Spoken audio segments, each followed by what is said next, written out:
Hey guys, Matt Wakeling here. You're listening to the Guitar Speak podcast. Thanks for tuning in. Now today we are hitting the archives again to bring you one of our most popular interviews. This was with Australian guitarist Orianthi, originally produced in April 2020. Hope you enjoy it. This episode is brought to you by The Pedal Movie, a feature-length film all about effects pedals created by the music gear marketplace Reverb. I am super excited about this film. The Pedal Movie features nearly 100 interviews with people like Steve Vai, Peter Frampton, Jay Mascis, Billy Corgan, and more, including some of our Guitar Speak podcast alumni like Dweezil Zappa, Sarah Lipstate, Johnny Barmer, and Brian Wampler. Reverb's The Pedal Movie is available now on iTunes, Google Play, and Vudu. For more information, visit www.thepedalmovie.com. Today's episode is also brought to you by Fretboard Biology, the comprehensive online guitar course put together by Joe Elliott. Now, Joe is not only a fantastic guitar player, he draws on his years of experience as the ex-head of guitar at the Guitar Institute of Technology and also at the McNally Smith Music College. Here's a few words from Joe about the course. If you're tired of wading through hundreds of random guitar videos and just want to become a better player, Fretboard Biology is your answer. Fretboard Biology is a self-paced, college-level program that'll give you the right instruction, in the right amounts, and in the right order. You'll learn the same information I taught to thousands of other guitar players over 30 years of teaching in top music colleges. If you want to make real progress with your guitar playing, then sign up for a free 7-day trial at fretboardbiology.com.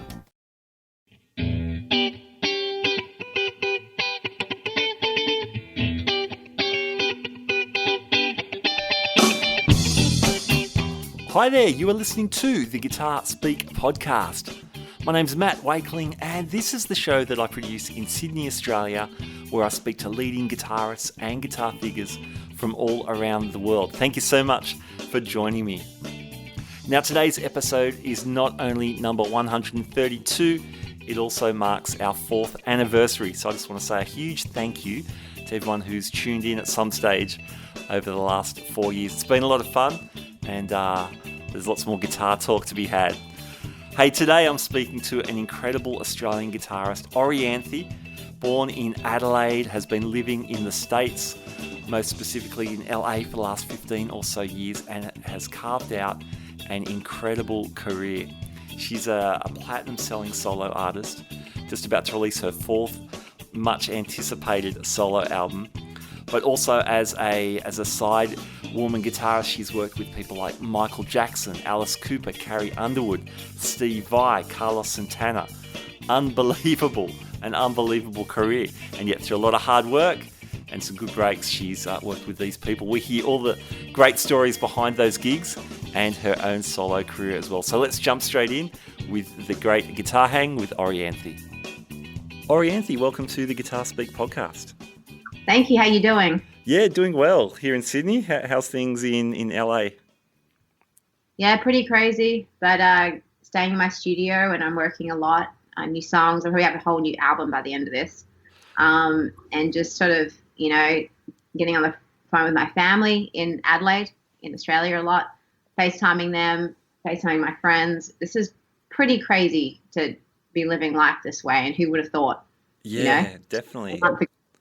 This would have happened to everybody. So yeah, I mean, it was only I know a matter of weeks ago. You've been working on your 4th solo album for a while now, and it looked like we're getting towards a release for that. Has COVID-19 put a pause on your release or finishing that off or anything like that? Things are still moving forward, actually, considering like one of the guys actually from the label was in Italy. So okay. Wow. And then Nashville, my management's in Nashville. And then, so we're kind of just trying to deal with things. And my producer is in Nashville too. So we're on the phone a lot. But I'm super excited about this record. We did it in 28 days. It's with Marty Fredrickson, who is an amazing producer, songwriter, and friend. And it was just done really fast. It's a whole new sound, experimenting with like different tones to different synth sounds, layers. We basically did everything ourselves. It was me and Marty, and his son Evan played drums on it. and bass, and I played with a bass, and then it was so much fun. I really had a great experience. And I can't wait to put this out. It's been a while now because I recorded it last year, and then just with the industry, the way everything is, it's so different now. And I wanted to put it out like obviously properly, so everyone, gets to hear it around the world and everything. But it's a different kind of deal we sort of worked out and all that. So I'm just super excited to put out new music. It's been a minute. It's been a minute since I've done a full record, since Heaven in This Hell and RSO, which I did, as well, and all of that. And everything I've done, I'm proud of. There's just different, kind of, I don't know, like pieces of my sort of life, like sort of situations and time and all that. And you look back and you reflect. You go, okay, that was that phase, and then it's different chapters. So this next record is another chapter, and I'm ready to make the next record now too. So people will be constantly getting, obviously like new music and all of that. So yeah, cool. So cool. Yeah, Heaven in This Hell, I think that came out around 2013. So, I mean, that's a while between solo albums, but you've fit so much music in between then and now. Obviously, that's going to rub off in some way, all the different gigs and people you worked with. So it does make the next chapter really, really interesting. Absolutely. I mean, I learned so much, and it's just so fun. I mean, and it's an honor, the fact I get to jam out with so many of my idols and people I look up to immensely. They call me to, like Robbie Kreiger's a dear friend of mine, and he's like, hey, come and jam, and anytime. It's like, it's pretty wild. And to have, friends like that, it's just around LA, and always like, just hang out and jamming. Steve Vai, everybody who's around here, and we just, Steve Lukather, everyone. It's pretty crazy. It's wild, but I just love it. I love to be able to just sit around and create, write, jam, to do this for a living. I mean, it's not an easy industry to be in by any means. You've got to really, I don't know, kind of take care of yourself mentally too, because there was a lot of ups and downs. You go from 0 to 100, and then you got to deal with the in between. So you moved to the States fairly young. You were like, was it early 20s? You must have been around 20 years old when you moved there from Adelaide. Yeah, I was around 1920. I moved here. I signed with Interscope Records. Jimmy Iovine signed me. And I made my first record. I started making it then. So I was kind of thrown into this whole wild situation. But, before then, I quit school when I was 15. I played in 3 cover bands in Australia. I was signed my first management deal when I was 14. And I opened for Steve Vai when I was 14, toured with ZZ Top when I was 16. And then, just wrote and recorded as much as I could, saved up money. My parents obviously, supported me in my vision and my insanity, which was wonderful. And they were like, go for it. And then kept on coming over to the NAMM show. Paul Reed Smith, guitars. Paul himself invited me to come play in his booth. So I demonstrate in the booth a lot. And then I finally just got a record deal because an A&R person who worked with Ron Fair, who was in the audience one night when I was playing the Grove in Anaheim with Santana, was there, and he heard me and then told Ron Fair and Jimmy Iovine. So I went in to Jimmy's place, actually played in his basement for him, and then the backing tape I made, and then played for Ron Fair as well. And that was pretty wild, getting that sort of opportunity and going, okay, wow, like, because I got so many rejection letters, with different demos and things I'd be sending out to record labels and everything from the age of 14, and then I finally got that deal. It was a long road even back then, and then getting it is like the holy grail, and then you got to work more because you got to find the songs, producer, vision, everything. And then found that, and then Michael Jackson called me when I did my record and asked if I would join him. So I was like, sure. So I didn't tell the label. And I went and worked with him. And then when he passed, that's when they put out the record straight after that. So it was very emotionally, it was all crazy and amazing, but also very emotional and difficult when I look back on that time as well, So Sure. That's a really intense handful of years. I guess by the time you moved to the States, you were already, as you said, you'd already been gigging and writing and demoing for 5 or 6 years. So whilst you were young, you're still very experienced. Yeah, playing in pubs in Australia, I mean, as you know, it's not easy because people are, you play 3 sets until 3 a.m., and I was 14, 15, 3 nights a week. And then during the week, I'd be songwriting and recording. So I learned how to record myself. My dad actually, he taught me how to record, and then I also went and sat in a studio.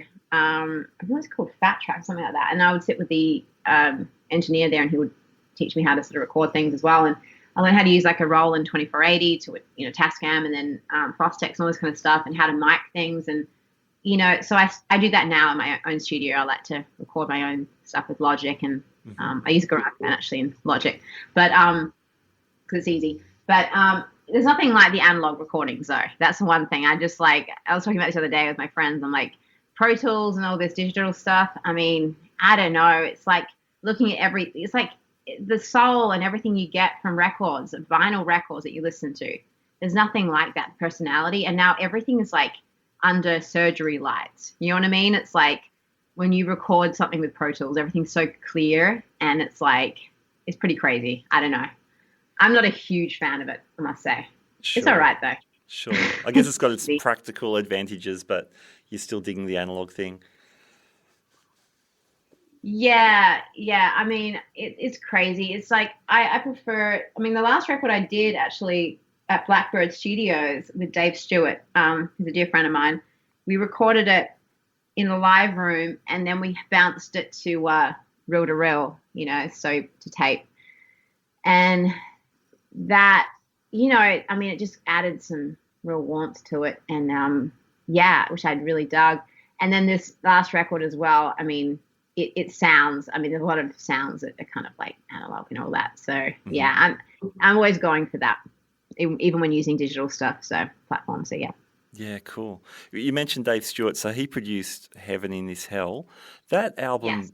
It seemed like a bit of a departure from your previous couple of records, which were maybe more pop rock, to a looser, heavier kind of a thing. If I can just back up though, the first time I heard you, I didn't know it was you. I knew of you, and According to You came on the radio. I thought, yeah, this is a cool pop tune. This is rocking. But I couldn't believe, and I was so happy to hear how loud the guitars were. I thought, at last, a pop tune with loud guitars again.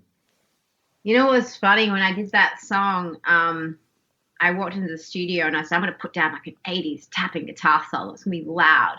And I was like, what? I was like, I'm going to tap the guitar so loud. And it was so funny. And I did it not as a joke, but kind of as a joke at first. Because I was like, I don't know, put this on the radio. You know what I mean? Uh-huh. But then I said to everybody, I'm like, you know what? That's a point of difference. I'm a guitar player. I can't just put out a song where I'm just singing. I got to, highlight that. And then hopefully kids will see it and be inspired to learn guitar. So if we do it in the right way, with the right director for the music video too, it can look exciting and fun, and it'll get kids into it, it'll get people, just inspired to play. And I somehow convinced everybody, and I thought it was a good idea. And it went, I mean, it was platinum everywhere. So it was massive, it went yeah. Up. And then the second, and then I was like, I want to do a music video for an instrumental song. And I was like, okay. And so I went, my dear friend, Steve Vai, and we wrote Highly Strung, and that got on Guitar Hero and got millions of views too. And that was so much fun. I mean, doing an instrumental track that getting that much attention to was pretty wild. But fun times, definitely. Absolutely. Yeah. Yeah. That track's killer. So amongst this very poppy album, which did fantastically well, the album's Believe we're talking about, with the big hits. Yeah. Having a ripping instrumental on there as well was brilliant. And I think Suffocated got on Guitar Hero as well. It did. Yeah. Suffocated, Highly Strung, According to You. Yeah. All those tracks did. And it was pretty wild, but, I'm really proud of that record. That was the first, it was on a major label. It was a big deal. It was a big part of my life. It really kind of, I just feel very grateful that I had the opportunity to make something like that with all those different writers, from Desmond Child to, just Steve, to everyone that was involved with that record, and then making the second record with, I said Dave Stewart, was a blast and amazing. And then, I did a track with Steven Tyler on that one, and actually Marty produced that one on that track, on that album too. Okay, and then making this one with Marty. So it was kind of, it seriously just like so much fun. And then obviously doing the RSO thing too was good an experience. And I'm just proud of every record because, as I said, different kind of phases of my life, Yeah. Yeah. For sure. The guitar tones on Say Heaven in This Hell, you seem to be broadening your tones. There's some really nasty fuzz stuff on there, on How Do You Sleep. I think I'm hearing some slide on a track like Fire, and some really heavy riffier stuff too. So by then, I mean, that was always in your pocket as a player, of course, but you seem to pull that kind of stuff out a little bit more to the front. It was more of a bluesy kind of voodoo rock, I call it, record. Nice. You know, and with a bit of pop on there too. But I'm predominantly like a blues player, blues rock player. Like that's what I grew up listening to, which is Jimi Hendrix, Stevie Ray, Santana, you know, all of that, John Lee Hooker. So going back to that, and when I would jam out with Dave Stewart, he'd be like, we should just make a record like that, because, you know, a lot of people don't know that you know, play like a lot of bluesy kind of stuff. And I'm like, yeah, let's just do something. And I went and visited Blackbird Studios, and I'm like, this is wild. And then Hyundai asked me to do a commercial, and I cut All Right Now, actually. Yeah, the free tune. Yeah, I've seen that. It's so good. Yeah, so we cut that, and when I was there, I was like, let's just make a full record. So I'm cutting the commercial, and then I said to Dave, let's just do a full record since we're here. And he's like, yeah. So we called in all the amazing top players in Nashville, Tom Bukovac. I mean, so many people who came in and played, and it was crazy. It was a good time, and in the big live room. And most of the tracks were actually cut live in one day. We went back and did overdubs. But that record was pretty much done in a couple of weeks. And then, yeah, so it's got that kind of live feel to it, which I wanted to keep. It was kind of raw. And then I got a call from Alice Cooper when I was there in Nashville. He's like, oh, my guitar player just left for Thin Lizzy. Would you join? I'm like, okay, sure. He got 25 songs learned in a week. And I'm like, all right, sure. And then not knowing how in depth, like, all of his songs were, you know, I was like, oh my God. And when I listened to, especially Halo Flies, 9 minutes long, these songs, well, one song is, but the rest were just, you know, they're all the different guitar parts are very well orchestrated, and it's a lot to retain in that amount of time, you know? So I kind of just, I was on overload. I told everybody to leave me alone for about a week. And then the first gig we played was actually on Jay Leno, and then we played the Whiskey. And then we went on a world tour for about 4 years. So that was crazy. Was that was it a 3 guitar lineup then? Yeah, it was myself. Well, actually changed, because initially it was Steve Hunter, Tommy Hendrickson, and myself. Yep. And then it changed to Ryan Roxy, Tommy, and myself. Okay, so, yeah. I saw Alice a couple of years ago in Sydney, and it was the 3 guitar lineup as well. Nita Strauss was in there, and I was so impressed how well arranged 3 guitars worked over that material. Even some of the old material, which is, you know, clearly 2 guitarists, you know, the Steve Hunter sort of era stuff. But yeah, that must have been a lot of fun, like slotting into that band. Oh, yeah, it was pretty crazy. I mean, I got to tell you, like, because of the time frame and everything, I was like a week to learn everything. And then Damon Johnson, who left, but he's amazing. He's an incredible player. He left with Thin Lizzy. He actually came in and helped me learn Halo of Flies and a few others, because I was like, I can't remember all this. He goes, just think of it about like 3 songs. It's like 3 songs in one. I'm like, okay. So then I got it. You know, it was wild. But honestly, amazing time. Alice Cooper is one of the best people on this planet. And his wife, Cheryl, and the whole band, my brothers, we stay in contact. Like every other week we contact each other, and love Nita too. We're all friends. You know, that's a cool thing. It's like, you know, being on the road and living with people for like 4 years, you on a bus, you know what I mean? And yeah. And being basically on tour like for 10 months of the year, 9 to 10 months, it was pretty intense, but fun. I hope you are enjoying today's interview. Now, this podcast is brought to you by The Pedal Movie, a feature-length film all about effects pedals created by the music gear marketplace Reverb. Now, you know we love guitar pedals here on the Guitar Speak podcast, and we're super excited on the release of this film. The Pedal Movie explores how effects pedals and their builders have shaped modern music and guitar playing over time, from the fuzz pedal experiments of the Rolling Stones and Jimi Hendrix through the shoegaze and indie rock of the 90s and up to the modern day use of effects. Reverb also speaks with builders and leaders from more than 50 pedal brands to answer the big question, how did guitar pedals get so big? Reverb's The Pedal Movie is available now on iTunes, Google Play and Vudu. For more info, check out thepedalmovie.com.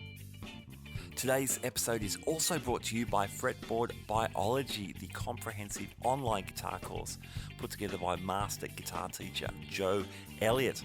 Now, I was a beta tester for the course, and as a music educator myself, I was very impressed by the logical layout and format of the course. Heavyweight guitarists such as Brett Garsed and Greg Koch have also endorsed the program, so check it out at www.fretboardbiology.com. Okay, back to our interview. You mentioned the Michael Jackson gig. I know it's been really well documented, but can you just talk us through how did that come about? You say Michael Jackson rang me up, but what was surrounding that? Well, I played the Grammy Awards with Carrie Underwood, and he was looking for a guitar player, and he saw me play the Grammys, and then he was looking on YouTube, and then he asked around, and then Carlos Santana mentioned me as well to Michael.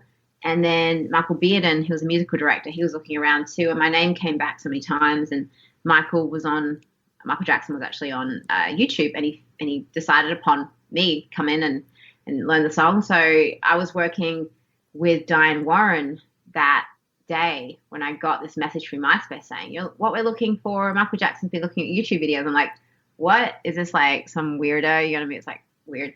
And so I told her, and everyone was like, is this real? And so my manager called, and he's like, yeah, it's real. And then he called me, Michael did, and then Michael Bearden called me. He's like, will you learn Do Diana, Want to Be Starting Something, and beat it, and come in the next day and then play it for everyone, including Michael, and play it with the band. And I was like, oh my God, okay. And so it was pretty wild experience. I've never been that nervous in my life, to be honest with you. So I walked in there, tried to do the best job I could. But you can't go in with a mindset going, I'm going to fill anyone's shoes. You're going to do your own thing to it. And that's what I did. I was like, I'm an artist. I'm more of an artist than I am like a guitar player or whatever. I just consider myself, I started writing songs before I started playing lead guitar, and singing. So I'm kind of like, I'm going to approach this solo as an artist. I'm not going to play it the way they played it. I'm going to play it more bluesy, different, voicings and whatnot. And hopefully he digs it. And he did, and he hired us all. And it was wild. But I was so nervous because I'm like, I hope he likes what I'm doing. And, you never know. So it's crazy. And was the audition with a full band, or were you playing the tracks or something?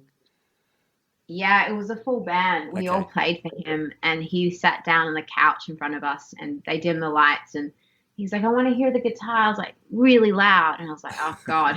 And I was like, and he was like just staring at me, and he goes, that's great, you can play the solo, but can you play the solo while you're walking around with me? And I'm like, not yet. He goes, well, you got to practice that. And I'm like, all right. So I'm like practicing the Beat It solo around my apartment at the time. I was living in West Hollywood, and it was wild because I think people just thought, oh my God, this crazy like Michael Jackson fan has moved in like next door. And when it stopped playing that freaking Beat It solo. So I had a Pomeranian at the time too, and she wouldn't stop barking. So it was like I was being chased by the Pomeranian, barking, Beat It solo. My neighbors wanted to kill me. There was no question about that. Awesome. Amazing.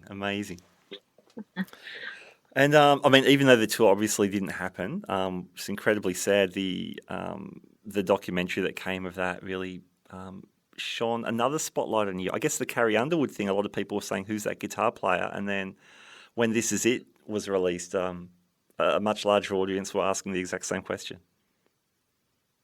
Yeah, it was pretty insane, the whole situation. For everybody involved, because we got really close. We all became like this, musical family, and it was 3 or 4 months, I think we were rehearsing for, like intense. So I think it was that long. Honestly, I really don't know. Maybe I'm totally off. Cause I've got to figure that out, but it seemed like a really long time. We were together working, and we just looked up to Michael immensely. He was like the sweetest to everybody. And obviously, one of the greatest entertainers that ever lived, and pop singers and dancers, everything. Mm-hmm. So it was just a huge loss for the whole world, but we lost like a leader and part of the whole thing. So it was very emotional, very, very emotional. And we didn't believe it. It took a while to really sink in for everybody when it happened, because it was so sudden and unexpected and weird, and just like, really, that like he passed, like. And so and then I was thrown into doing all this media and everything for it. And then the label were like, okay, we're putting out your album too. So I had just literally had to, like, emotionally, I was just in a weird place where I sort of put everything in a compartment, and I think it came out later, and that was not mentally good for me. Like, you know what I mean, to sort of deal with. And, and I guess in Germany, when I played Give In To Me, that's when it really hit me. And I was like playing this big radio station. Everything was going great. My single was like platinum everywhere. Everything was happening, and I was unhappy. So, because I was unhappy because I just didn't feel like I had the time to really, for everything just kind of sink in, you know what I mean? And really kind of deal with it. Yep. And then have I kind of probably needed a short break, and then to come out with a record. But it was just like full on, like bam, bam, like just all this stuff happening. And look, I'm very grateful at the success and everything. I worked really hard for it too, but it was a very crazy time in my life. So moving forward, everything I'm doing now is at a certain pace, and everything that works around me and my manager and everyone, we're going to make sure things are, you got to take care of, everyone's going to take care of themselves. You know what I mean? We've all, as artists and just everyone on this planet, we just mentally and emotionally, just when things happen, you just got to have that time to figure it all out. I imagine, you in mid-20s, you'd been around the industry a lot, but still, we're all relatively young at that age, even with all the things you'd been involved with. And, processing something that big must have been incredibly hard. I was a different person back then, for sure, than I am now. Sure. Definitely.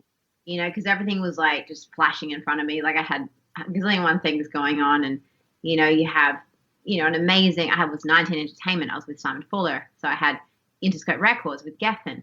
I had like all this stuff going. I had this band, I had a tour, I had buses, I had tour manager, I had stylists, I had makeup. Everything was like a circus. It was crazy.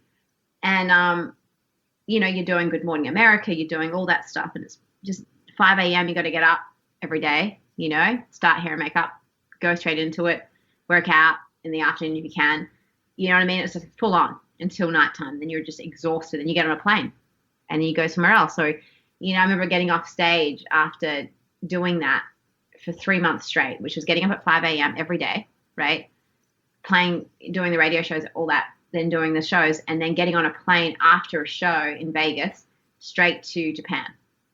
No, Singapore. Mm-hmm. And then getting off the plane and going straight into press and then doing a show that night. So that's intense. Everyone sees the hour and a half on stage and thinks it's very glamorous, but there's a whole other thing supporting that, which is a job in itself. Yeah, I did that full on for a few years, and then I, as I said, joined Alice, and then did it full on for 4. So, and then went off with the RSO thing and did that on and off touring for a bit too. So, I've done looking back, it's like, okay, different experiences. And then moving forward, I'm excited for the future. I'm excited for whatever that looks like. I mean, this industry is changing every day, and this world's changing every day. So right now music is helping people, and I'm on Instagram a lot, Instagram Live, and I'm playing requests, covers. People are calling in and saying, I want to hear you do this, or, that's not calling, but they message me and say, I want to hear this, whatever. Mm-hmm. Yeah. We do Instagram Live, and it's fun because it's just providing entertainment for free for people when they're at home. And that's what we are as musicians. We're to serve people, you know what I mean? We're to serve everybody and just provide entertainment and all that. So I'll be doing a lot more of that, and writing, and doing some streaming concerts very soon too. So we're figuring that out, how to make that work without latency and all that kind of weirdness. So that's going to be pretty soon. That's going to be pretty exciting. And I just did something for Music Cares as well with a bunch of artists, which is coming out very soon too. Awesome. Very cool. I saw one of your Instagrams the other day, you were doing a John Fogerty tune. Run for the Trail. Yeah, that's it. And it was like a solo electric. and vocal. Man, that was cool. Playing with your fingers, which I don't always associate that with you on electric, but it was cool, man. Very, very bluesy. Very that one-man blues guy, the Robert Johnson, singing, doing the licks, doing the whole thing. I'm a huge Robert Johnson fan. Uh-huh. I grew up listening to him a lot. So that's, it's funny because I usually don't play with a pick. Okay. A lot of people don't know that, but they know that now. But a lot of the time, like before when I was doing the more shreddy stuff, I had to use a pick and I use it live. But a lot of the time, because when I started playing, listening to Santana a lot, he has like, the way he plays is very delicate and just voicing to the notes. So I wouldn't use a pick all the time and trying to learn his stuff. And then also playing along to a lot of blues records and then playing classical because I studied classical, didn't use a pick. So it's just more convenient too because I can't find the damn picks as well. I lose them all the time. Yeah, so that's a lifelong problem for guitar players. Oh, it's terrible. I had so many the other day. I swear they're all gone. I don't know. I think my cat hides them too. Yeah. I'm pretty sure. They could be in the washing machine as well. That's a gold mine of guitar picks. Yeah, I checked that. It's not there. There's definitely some kind of different. There's another realm they fall into. Awesome. With socks and guitar picks. They're all together somewhere. Definitely. Hey, we've been talking about half an hour. You have dropped probably about a dozen world-class musicians' names, and not in a way other than these are just your colleagues, these are your friends. When you started out, especially when you moved over to the US, I guess, were you starstruck? Because I mean, these are just your people now. When we're talking about, you're working with Desmond Child or Santana, Dave Stewart, et cetera, et cetera. Do you still get starstruck, or are you kind of cool? Honestly, there's certain people that, I never feel like completely 100% like comfortable around. I mean, even though I'm really good friends with like Carlos Santana, he's the reason why I play electric guitar. So I'm always like in awe and like, oh my gosh, this is Carlos. And certain people, but yeah, I mean, people like, I should say, I mean, it is crazy when I think about it. I'm going like, really, like I have, Robbie Kreiger come up at my place and we jam out and hang out with my friends. We all just jam here. And it's like, he's from the Doors, and you go, wait a second. To a lot of people, that's insane. And to me, it is insane when I think about it. But he's like, I don't know, he's like a like psychedelic, like, I don't know, like uncle, like that comes over that, you know what I mean? It's awesome. And Steve cool. And we just had that kind of relationship where it's like, I'll text him, we wrote songs together and we hang out, and it's very much just a community. And I feel that here in LA where it's like, he's very encouraging. He's just very cool. He's a really cool person and cool people. I mean, they're not, I don't know how to describe it, but kind of gotten used to it. Like, I don't know, like they're just all very good friends of mine. They're just good people, Is there anyone you'd like to jam with that you haven't been able to yet? So the other day, well, actually a couple of times, ran into Gary Clark, and we've been talking, and we're going to do something together in the future. We've been talking about doing that, and we've been texting and saying, let's get together and do some stuff. But I would love to play something with him because I'm a big fan of what he does. I think he's freaking awesome. It's great. Yeah, man, that would be a cool jam for sure. Since we're both Gibson artists too, be awesome. I'm just working on a brand new signature acoustic J200 with Gibson right now. So that's coming out soon. Awesome. I saw some Insta stuff about that. You're checking out woods and different models and things. That's super cool. What kind of... It's such an honor because I was with Gibson a while ago, and then I left them and I went to Martin. Then I was with Taylor Acoustics and I was with PRS Acoustics. And then they approached me and they said, hey, we want to do an artist like signature model for you. And I'm like, okay, that sounds amazing. I said, well, what acoustic would you like to do it with? And I'm like, the J200. And they're like, okay. Because Elvis was a big influence and Johnny Cash. And so, I wanted to do something with that guitar. I can't say too much. Unfortunately, I can say that it's red, and I can say that I've modified it a lot to make it faster. So the neck is different.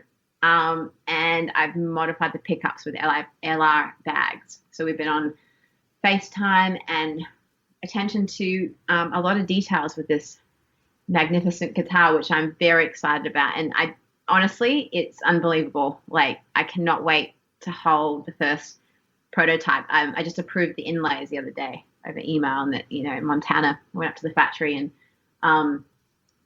picking out all the woods and just like going there and seeing everybody work on these, pieces of art. And same with Paul Reed Smith. I went up to the factory and started a new model with them as well. So it's a real honor to work with these incredible companies and, be able to, create with them, something that's special and hopefully a lot of people really like. Because, I make it for myself, what I like, my preferences, but I also run it by people in the factory too, and Paul Reed Smith, all the people that, at Gibson, and they check it out too, and they come back with their comments. So it's definitely a team effort. You know what I mean? I kind of say this is what I would like, but to make it, appealing to a lot of people, and hopefully everyone really likes what we've come up with, because I'm just very excited and honored.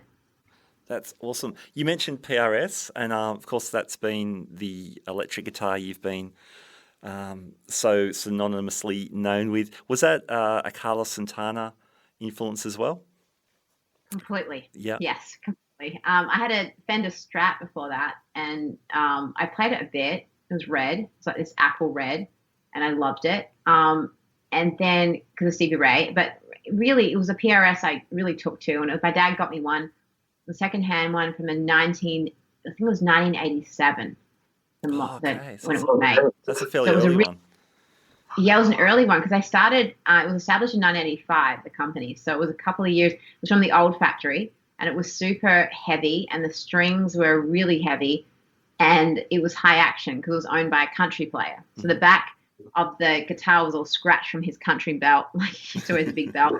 And it was like this brown color, and it wasn't the most, the color was kind of cool, but the neck was kind of thin, and it was like, it's just a really heavy guitar, but it sounded amazing.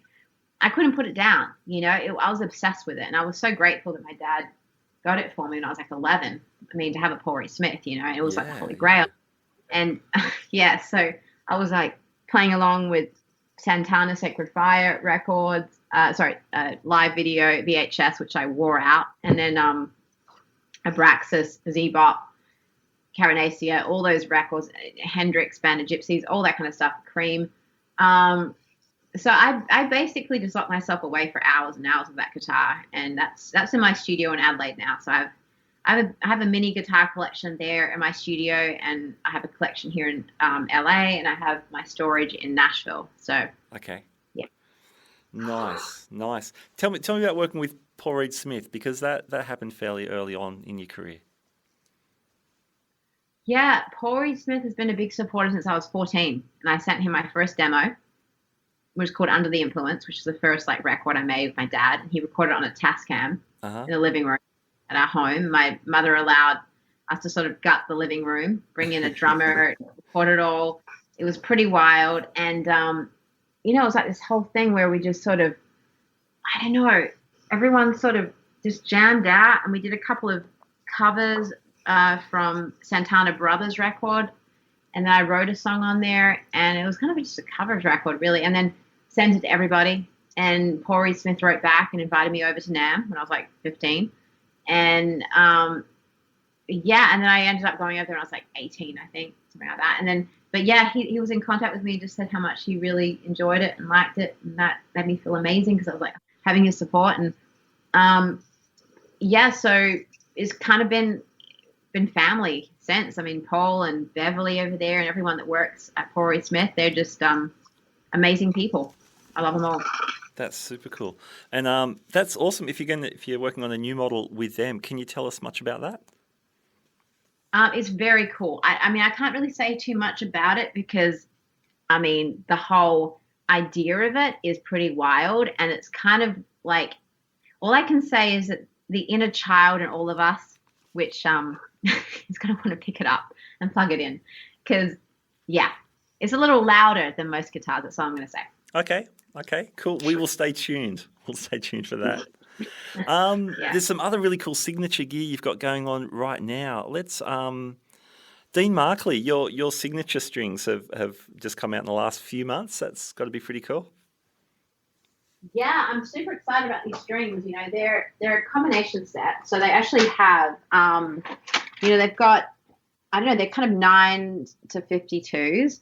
So they're just, they're pretty, I don't know. I kind of use that. I use that gauge in the studio when I used to detune a lot with Alice Cooper. So I like the heaviness of them. And I convinced them to put it, into a line of strings, which was kind of just like a combination set. And people dig them. And they're great on old Kellys too, by the way. So they sound really good. It's an interesting gauge. Tell us what gauge are you running for those? 9 to 52s. Yeah, wow. That's big on each end, as in big difference each end, I should say. That's cool. How'd you settle on that? Because that's pretty light up top and chunky down the bottom. Yeah, so it's 9, 11, 17, 30, 42, 52, right? So it's basically, because I love the blue steel strings, because they're like kind of gently like treated, and they just kind of sound like they have that sort of, I don't know, tone. They never lose their brightness, which I really, I never break as well, because I used to break a lot of strings. So I was really digging the blue steels. And then when Josh Vitek, when he came in and he was like, hey, they would like to do a signature set with you. I was like, absolutely. So I sat with them, and they sent me all these different combinations and everything. I was like, oh, this is one that actually sounds really good and feels good. Didn't feel too weird, and people seem to like them. So they're available through Sweetwater, and they have been for a while. And then he also, Josh Vitek, who's a dear friend of mine, also brought in Nexi Industries, and I did 2 signature pedals with them, which is the Octava and the Nexi Plexi. So both of those are available now too, and they're great pedals. I'm not a big pedal user, but they convinced me because of the way they're made. They're just very well made, and they just sound so good, and that's what it's all about for me. It's like the connection with the guitar and the amplifier, and I don't want too much interference. I usually just use a wah pedal, and that's kind of my thing. But with these pedals, they're just so well made, they don't interfere. They just sound good, they're quality, and I think people are really going to dig them. So it's cool, man. The Octava's got an octave down and up. How do you like to set that up most of the time? Well, I kind of set it like full on, like, so it sounds like a bass is following, and then you got the fuzz as well. So I like to crank both up completely. Nice. That sounds wild. I actually used it on the new record with the new record I just made with Marty. We used it for this song called Sinner's Hymn, and also this other song which I wrote with Nikki Sixx from Motley Crue, and it's called Streams of Consciousness. And that song, I'm just really excited about that song too. Like, I can't wait for people to hear this stuff. Yeah, man, me too. I can't wait either. It's going to be cool. What other stuff did you use on the record in terms of guitars and amps and things? I used some different guitars. I mean, I used predominantly, for the leads, obviously the Pori Smith Custom 24. But then I also did use some Tellys. I did use some Les Pauls. I did use some different textures for some of the rhythms and whatnot. I experimented. I used a Kemper actually for some of the stuff, but mostly I used the orange amplifier, which I use now, the Rockerverb Mark III. And it's it's a great sounding amplifier. I love it. I don't know why I never used orange before. Could have been the color, but I just never plugged into it. And then Pat Foley, who used to work at Gibson, contacted me. He's like, you should try out these orange amps. And he actually, I think he sent me a bunch of videos, and I was like, wow, that tone's amazing. And then he sent me the head, and I plugged in, and I was like, wow, this is wild. And it felt like like a glorified like Marshall situation meets a Dumble thing. So I'm like, okay, I love this. And then, now I'm with orange. So I think we're working on a signature orange amp later this year too. So that should be very cool. Awesome. Good times. You got some straps coming out too. You could be a guitar player and just have an Orianthi rig from head to toe, except for the picks. Maybe you need some signature picks that you can't lose. That's maybe the only missing link.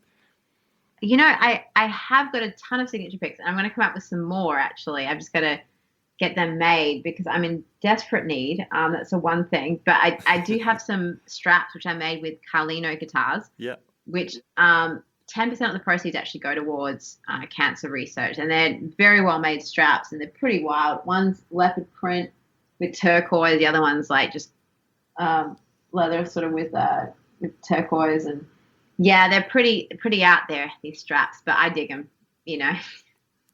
I really do.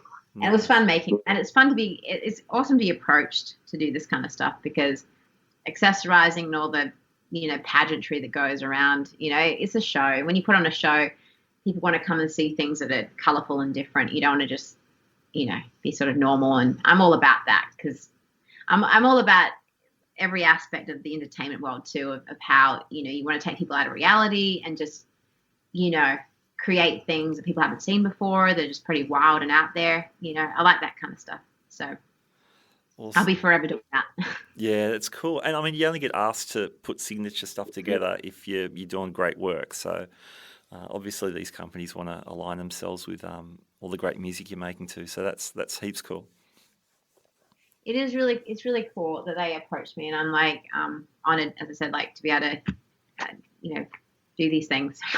So, you know, it's awesome. It really is. It's very cool. Cool. Hey, with all the amazing touring and stuff you've done, have you had any particular favorite gigs or tours that stuck out for you? Yeah, definitely Japan. We played Summer Sonic. That was 100,000 people, and it was the most wild time because we played in Tokyo and we played in Osaka. And looking at 100,000 people and they're singing back the words to your songs, and you're like, and then they're, you know, really, English isn't their first, you know, language, and you're like, oh my, honestly, the whole band were like, this is wild, and I mean that's insane. It truly is insane. And then Singapore, we played Singfest. Everyone knew the words, and then Kuala Lumpur, all these different places. Brazil as well, like playing out there, it was wild. It was about 80,000 people there, and then we played.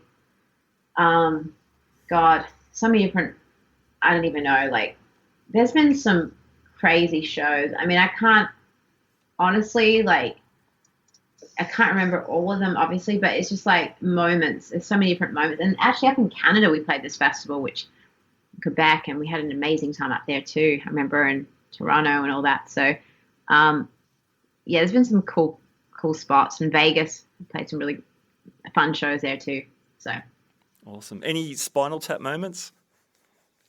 Oh, many. I think probably one of the funniest was when my bass player got her headstock caught in my hair extension, right, during the song.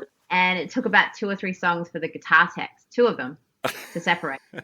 And it was like 30,000 people in the audience, and it was filmed. And it was up in Canada actually, and I thought it was great because it was entertainment value. Like it was like, you know, the bass player, she was like worried. She was like, oh my God, I can't believe this is happening. She thought she was going to get fired or something. And I thought it was great because everyone was like, you know, going, oh, are they going to actually separate? Is her hair going to be ripped out? Like people were just staring like at this disaster that was happening. And it was funny. Like I thought it was funny, even because everything sounded good. Like the sound was good. The show was going good. It wasn't, if it was a disastrous sound and it was horrible, then I would have been very upset. You know what I mean? At the whole hair extension thing. Sure. But because it felt good, we're having a good evening, and that just happened. You said it took 2 or 3 songs, like so you're still rocking through the set.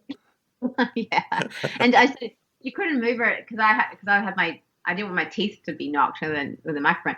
So I was like, you got to hold still, and they were like trying to do it carefully, and I was like, in between songs, I'm like, well, guys, we're going to get separated at one point. So, you know, it's all good. And everyone's laughing. It was actually really funny. I think it's online somewhere, but it's all good. And, you know, it's all the entertainment aspect of things, you know. Sure. Yeah, whoever went to that gig, they're never going to forget that. That's cool. Yeah, they just thought it was really weird. And so, yeah, I don't wear those hair extensions anymore. The ones that were pretty much glued to my head. So clip-ins all the way these days. Okay. You know? Yeah. Awesome. That was wild. Hey, it's been super cool speaking to you. Not least of all because you're an Aussie and you've been just smashing it in the States for a while. I've had a few young Aussie musicians on the show, like Tal Wilkenfeld or Joe Robinson. I don't know if you know those guys, but Tal actually just texted me just now. No way. We're talking. That's awesome. She was cool. Yeah, she's great. And we were just talking the other day, and she literally just texted me, and what was she saying to me here? I should say this actually on this podcast because I want to plug that she has a brand new music video that's coming out on Tuesday. Awesome. So go and check out Tal's music video. Yeah, she's man. Great. She's cool. So there you go. Small world. So, but that's cool. Like, yeah, speaking to guys like her and Joe and yourself who, you guys all moved to the States at a very young age and are killing it. So it's awesome. Yeah, she moved over much younger than I did. I think she moved over when she was like 16, 17. Yeah. I think Joe was about 18 or something. I don't know. Anyway, you're all doing great. So it's always fun to have guys like you on the show. And yourself, I've been a fan of you playing for a long time. So very cool to sit down and talk guitars and your career. And I can't wait for the new record to come out. Thank you so much. And I can't wait to come back to Australia. So I'll let you know when I'm in Sydney and, set you up with like tickets and all that. And we'll all hang out, It'd be great. Cool. Fun. That'd be awesome. Would love to see you play this stuff live for sure. All right, there you go. Hope you enjoyed today's conversation. Now, this podcast was brought to you by The Pedal Movie, the feature-length film all about effects pedals created by Reverb. Reverb's The Pedal Movie is available now on iTunes, Google Play and Vudu. For more information, visit thepedalmovie.com. The show was also brought to you by Fretboard Biology, the comprehensive online guitar course put together by ex-head of guitar at GIT, Joe Elliott. Check out fretboardbiology.com for more information. Alrighty then, you have been listening to the Guitar Speak podcast. My name is Matt Wakeling, and as the legendary German rocker Michael Schenker once told me, keep rocking, keep on rocking. Keep on rocking indeed. Thanks for tuning in. I'll catch you next time. Bye now.